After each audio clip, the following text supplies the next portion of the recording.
My boss slipped me an envelope. Don't open this here. Go home. Pack a bag. I looked confused. He whispered, you have 24 hours when I opened it. My boss slipped me an envelope at 2:47 p.m. on a Tuesday, right in the middle of the open-floor office at Henderson & Associates, where 43 people sat within earshot, typing on keyboards and talking on phones, and pretending not to notice when David Chen, our department director, my direct supervisor for 3 years, walked up to my desk holding a plain manila envelope and set it down next to my coffee mug without saying a word. Don't open this here, he whispered, leaning in close enough that I could smell his cologne. Something expensive, woody, the kind of scent that costs $120 a bottle. His voice was so quiet I almost didn't hear him over the ambient noise of fluorescent lights humming and the air conditioning rattling through the vents. Go home, pack a bag. I blinked up at him, my fingers frozen over my keyboard, where I'd been responding to an email about quarterly projections. What? He leaned in even closer, his hand gripping the edge of my desk hard enough that his knuckles went white. You have 24 hours. His eyes, dark brown, usually warm and friendly during our weekly check-ins, looked different now, scared, urgent. Trust me on this. Then he straightened up, adjusted his tie, and walked away, just like that. Back to his corner office with the glass walls,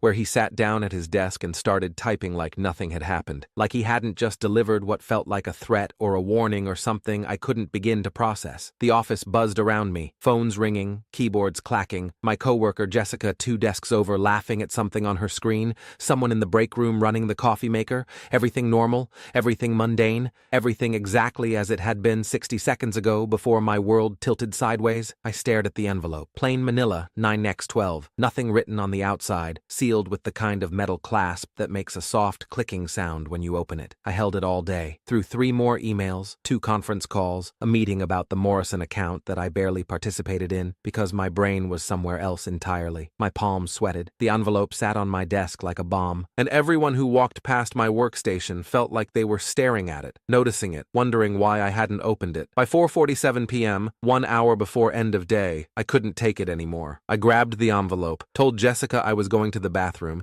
and practically ran down the hallway to the women's restroom on the 3rd floor, locked myself in the handicapped stall, sat on the closed toilet seat with the envelope in my shaking hands, tore it open. Inside was a single piece of paper, white printer paper, the cheap kind we used for internal memos, typed in 12-point Times New Roman, centered on the page. One line, they're coming for you. My heart slammed against my ribs so hard I thought it might crack bone. The fluorescent lights above me flickered. Someone walked into the bathroom, heels clicking on tile, running water at the sink. I sat frozen, reading that sentence over and over. They're coming for you. Who? Why? Coming for what? I pulled out my phone, iPhone 12, cracked screen I'd been meaning to fix, and saw 3 missed calls from HR. From Helen Rodriguez, the HR director who only called when something was seriously wrong, and 1 missed call from a private number that hadn't left a voicemail. The bathroom door opened again. Sarah? Sarah Taylor? Are you in here? My stomach turned to ice. It was Helen's voice, looking for me. Sarah, I know you're here. We need to talk. Please come to conference room B. Conference room B, the firing room. Everyone in the company knew it. Small conference room on the 2nd floor with frosted glass walls, no windows to the outside. The place where people went in employed and came out carrying cardboard boxes. I flushed the toilet even though I hadn't used it, unlocked the stall, tried to compose my face into something normal. Helen stood by the sinks, mid-50s, gray suit, reading glasses on a chain around her neck, the kind of woman who'd perfected the art of looking sympathetic while destroying your career. There you are, she said with that fake smile HR people practice. We need to discuss something. Conference room B. Now please. What's this about? My voice came out steadier than I felt. We'll explain everything in the meeting. Translation. I'm not telling you anything until you're trapped in that room. I followed her downstairs,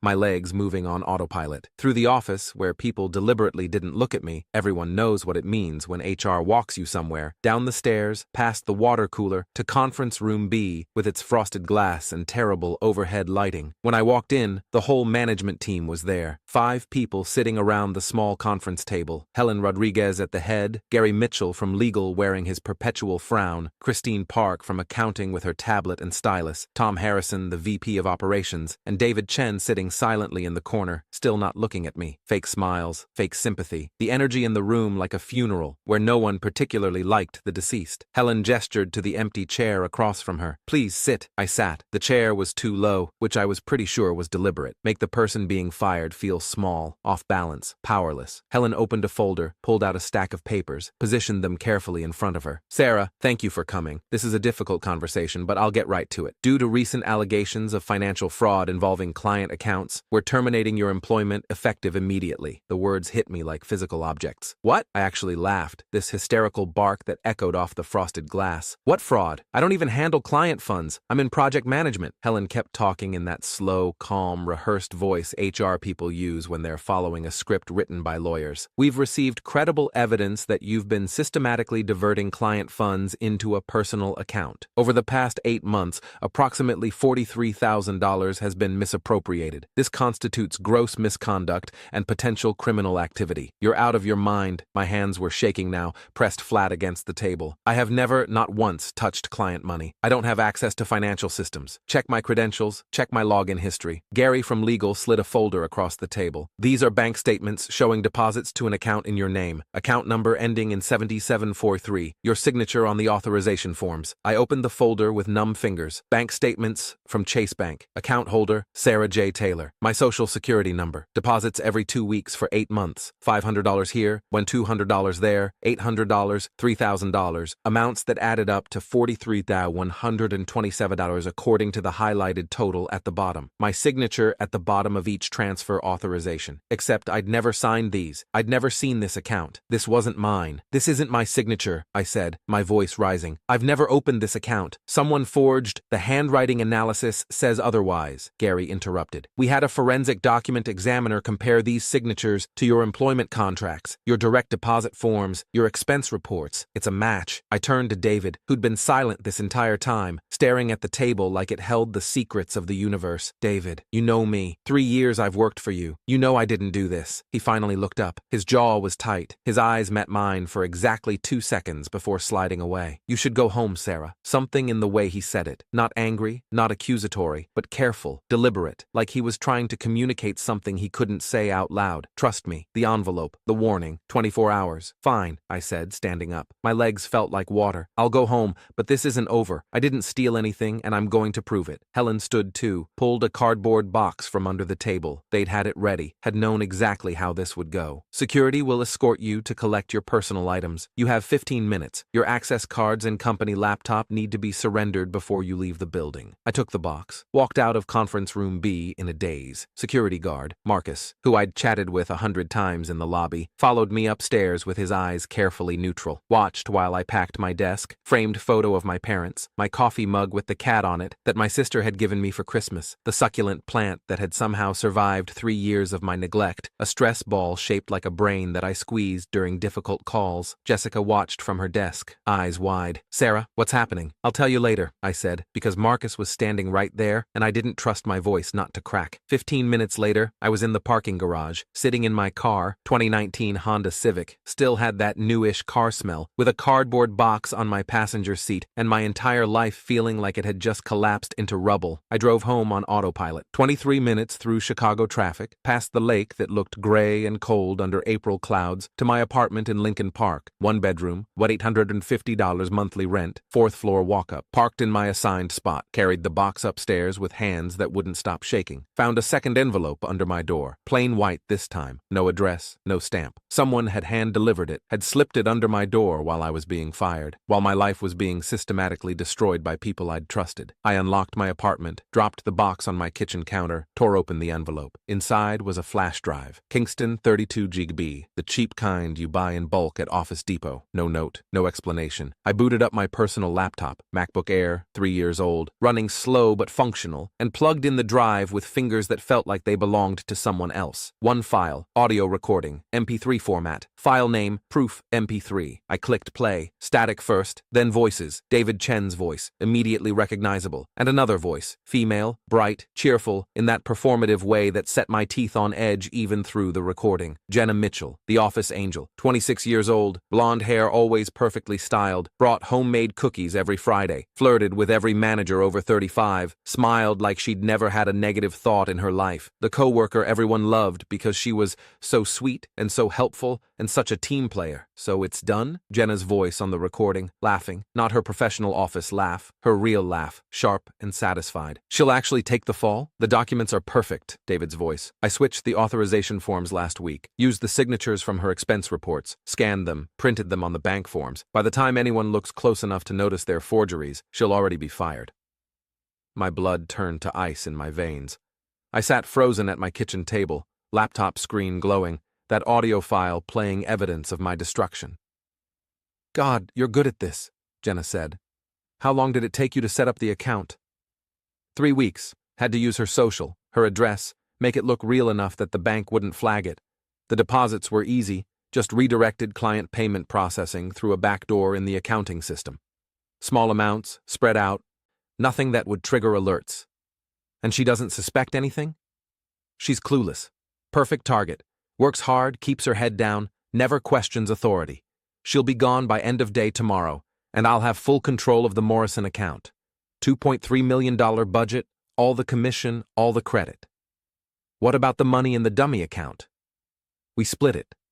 $43,000 isn't bad for a few weeks of work. And once she's fired, there's no way she proves it wasn't her. The forensic examiner will confirm the signatures match because they do match. They're her actual signatures, just on forms she never actually signed. Jenna laughed again, that bright, cheerful sound that made my skin crawl. I can't believe this is working. She actually doesn't deserve this job anyway. She's been coasting for years on being reliable. Meanwhile, I've been here for 2 years doing twice the work. She doesn't deserve a lot of things, David said, and his voice had gone cold in a way I'd never heard before. This is just correcting an imbalance. The recording ended, just cut off mid-conversation, like whoever had been recording had run out of space or time or courage. I sat at my kitchen table and stared at my laptop screen until the screensaver kicked in. Photos from last summer's vacation to Colorado, me and my sister hiking Rocky Mountain National Park, back when my life made sense and people I worked with weren't actively destroying me. They'd set me up. David and Jenna, together, deliberately, methodically, had created a fake bank account, forged my signatures, stolen client money, built an entire false narrative about me being a thief, all so David could take control of my project and Jenna could, what? Get a promotion? Get recognition? Get revenge for some perceived slight I didn't even know I'd committed? And David had warned me, had given me that envelope, told me to go home, told me I had 24 hours, had sat in that conference room and watched them fire me, and then told me, with his eyes, with his tone, to trust him. He was covering his tracks, or setting me up for something worse, or he felt guilty and was giving me a chance to run before whatever came next. I didn't sleep that night, couldn't. My brain wouldn't shut off. I made coffee at midnight, at 2 a.m., at 4 a.m., paced my apartment until my downstairs neighbor pounded on the ceiling and yelled at me to stop. Listened to that recording 17 times, memorizing every word, every inflection, every piece of evidence of my own destruction. By 6 a.m., I'd made a decision. I wasn't running. I wasn't hiding. I was fighting back. I called my cousin Marcus, not the security guard. Different Marcus. This one was 32 and worked in IT security for a financial firm downtown. Owed me a favor from when I'd let him crash on my couch for 3 months after his divorce. Sarah, it's 6 in the morning. I need your help. Now. I'll buy you breakfast, but I need you here in an hour. He showed up at 7:14 a.m. with dark circles under his eyes and a laptop bag over his shoulder. I made him coffee, played him the recording, showed him the bank statements and documents from the firing. He listened without interrupting. Then he opened his laptop. Dell XPS, custom built, the kind of machine that probably cost more than my car, and said, "Let me see what I can find." For the next 6 hours, Marcus worked. Logged into systems I didn't understand, ran programs with names like Wireshark and Metasploit, traced digital breadcrumbs through Henderson and Associates network using credentials he absolutely shouldn't have had, but apparently did. "Your boss is smart," Marcus said around noon, eating the Thai food I'd ordered because we needed fuel and I couldn't think about cooking. "But he's not as smart as he thinks. Look." He turned his laptop toward me, screen filled with what looked like financial transactions, timestamps, user IDs. "This is Henderson's internal payment processing system. See these transfers? $500 on January 15th, $1,200 on January 29th, $800 on February 12th, all the amounts that showed up in that fake account under your name. Okay? They were initiated from your boss's login credentials, not yours. He accessed the system, set up automatic transfers, routed them through what he thought was an untraceable path, but there's always a trail if you know where to look. IP addresses, server logs, metadata. My hands were shaking again. So, I can prove he did it? Better. I can prove Jenna helped. Look at this. He pulled up another screen. Email exchanges between them going back 8 months. Encrypted, but badly. They were using the company email system to coordinate, which is monumentally stupid. Meet me after work to discuss the ST situation. Phase 2, ready for Morrison account. Signatures confirmed authentic. Forensic examiner won't find discrepancies. ST. Sarah Taylor. Me. They'd been planning this for 8 months. But wait, there's more, Marcus said with a grim smile. Because your boy David isn't just a fraud, he's also terrible at covering his tracks. He didn't just frame you for $43,000. He's been skimming from client accounts for 3 years, small amounts, spread across multiple accounts, always under the threshold that would trigger automated audits. Total, I'm seeing approximately $340,000. The number hit me like a punch. He stole $350,000?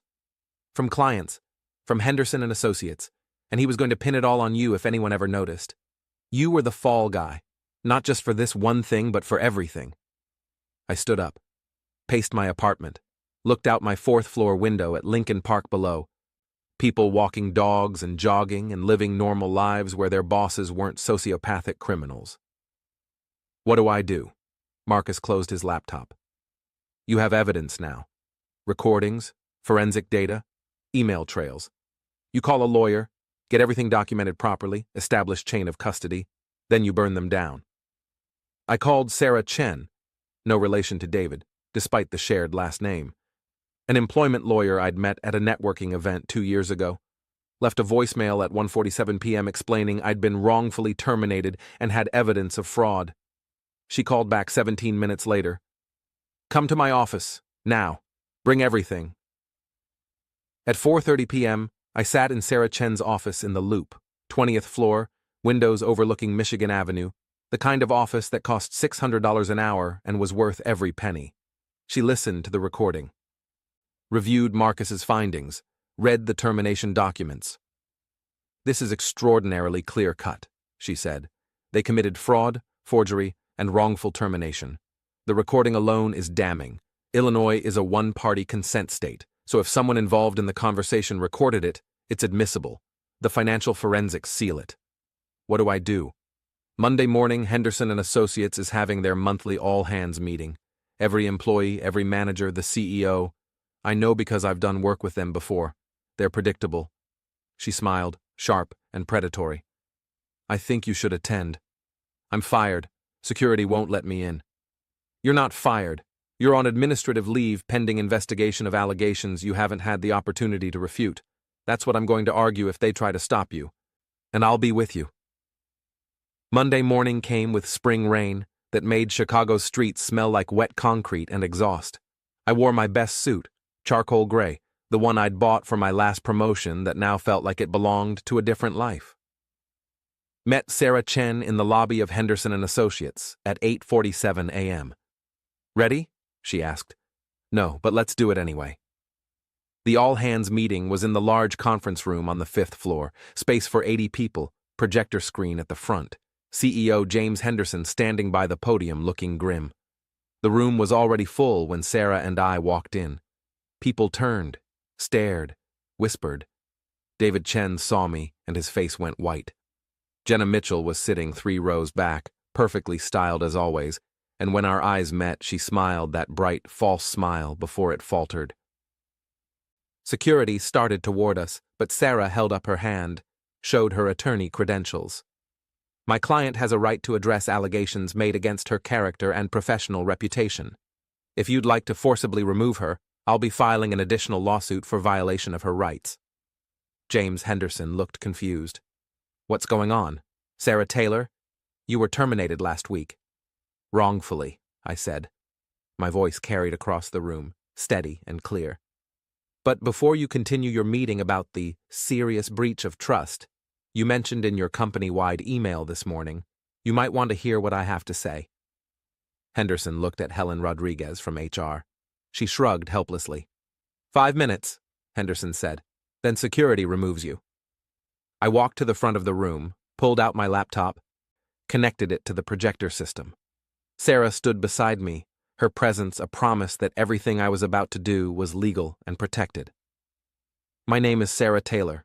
I worked in project management for 3 years. Last Tuesday, I was terminated for allegedly stealing $43,000 from client accounts. I pulled up the first slide, bank statements showing the fake account.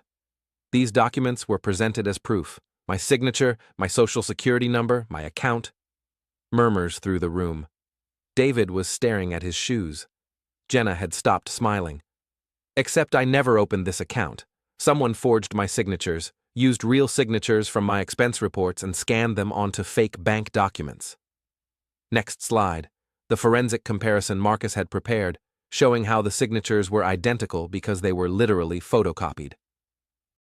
This isn't sophisticated forgery, it's copy-paste. Louder murmurs. Henderson was leaning forward now, paying attention.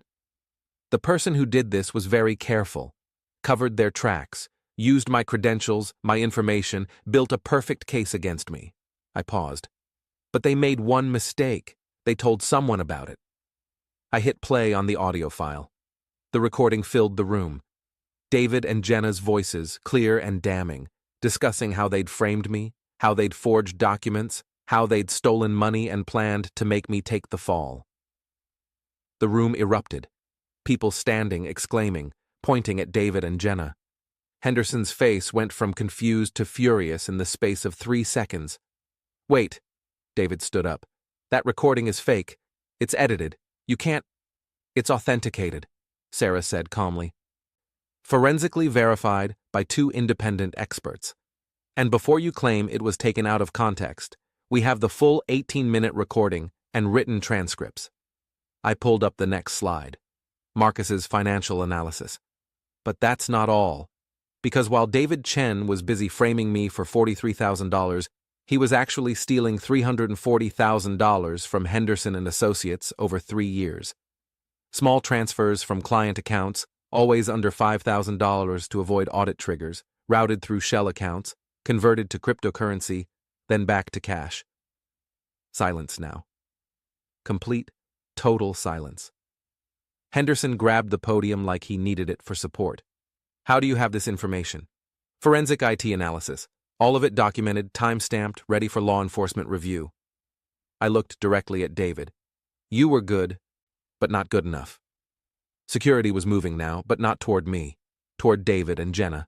Henderson had given them a signal. Subtle, just a nod, but clear. No, wait, this is entrapment. She can't just... Jenna stood up, tried to push past people in her row. Sit down, Henderson said, his voice like ice. Both of you, don't move, don't speak. Security, ensure they stay until the police arrive. He pulled out his phone, dialed. I need officers at Henderson and Associates, 5th floor, corporate fraud investigation. Yes, I'll hold.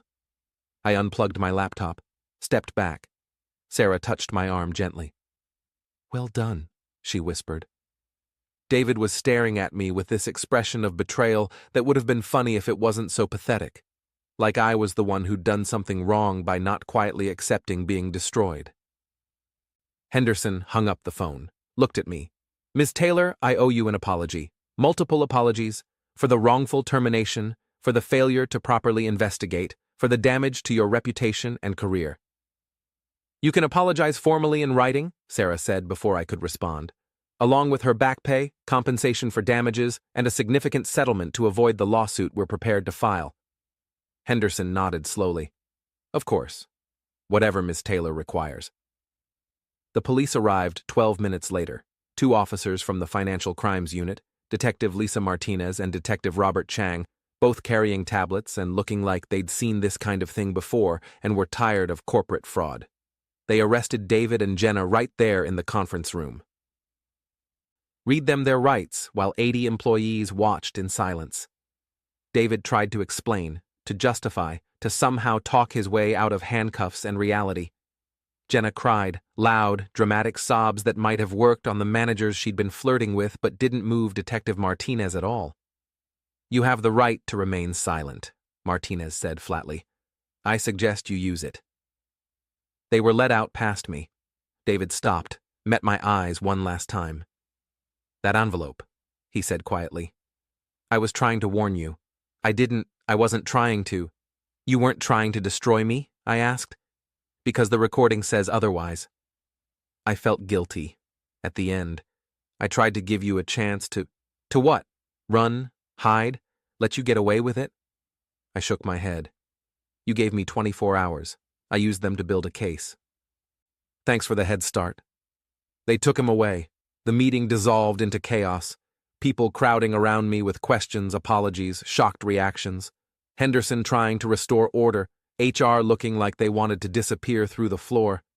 Sarah and I left together, took the elevator down to the lobby where spring rain was still falling on Michigan Avenue. What happens now? I asked. Now? She smiled. Now you decide what you want. Your job back, they'll offer it. A settlement large enough that you never have to work here again, they'll offer that too. Whatever you choose, you have leverage. I thought about it. About walking back into that office every day, seeing the people who'd been ready to believe I was a thief, working for a company that had fired me based on forged documents without a real investigation. I want the settlement, I said, and a reference letter so glowing it could light up Chicago, and I want them to admit publicly that I was wrongfully terminated. Done, Sarah said. I'll have the terms drafted by end of day. 3 weeks later, I received a check for $280,000, 6 months severance, back pay, damages, and a confidentiality agreement I didn't sign because I wanted the right to tell my story. Henderson and Associates issued a company-wide memo acknowledging the wrongful termination and apologizing for the failure in our verification processes. David and Jenna were both charged with wire fraud, identity theft, and embezzlement. David pleaded guilty 6 months later, got 4 years in federal prison. Jenna took a plea deal, 18 months and restitution. They both lost their careers, their reputations, their futures. I got a new job. Better company, better pay, better boss who actually respected me instead of framing me for crimes. Started therapy to deal with the trust issues and the nightmares where I opened envelopes and found accusations I couldn't disprove. A year later, I was sitting in my new apartment, nicer neighborhood, bigger space, no more 4th floor walk-up, when I got an email. From David. Prison email system, monitored and logged and probably read by a dozen officials. I'm sorry, it said. I know it doesn't matter now. I know you won't forgive me. But I am sorry. I was desperate. The gambling debts, the pressure, the feeling like I'd never be successful enough. It doesn't excuse what I did. The envelope was the only decent thing I did in that whole nightmare. I thought if I warned you, maybe you'd run, and I could at least tell myself I'd tried to minimize the damage. But you didn't run. You fought. You won. And you deserve to win. I hope you're doing well. I hope you never think about me again. David. I read it once. Then I deleted it. Some apologies come too late. Some damage can't be undone with words in an email sent from a prison in rural Illinois. Some betrayals are too calculated, too complete, too thorough to forgive. But I'd won. I'd taken his 24-hour warning and turned it into ammunition, had used his guilt against him, had exposed his crimes, had ensured that everyone who'd been ready to believe I was a thief now knew the truth. The envelope he'd slipped me had said, "They're coming for you." He'd been right. They had come, but I'd been ready, and when it was over, I was the one still standing.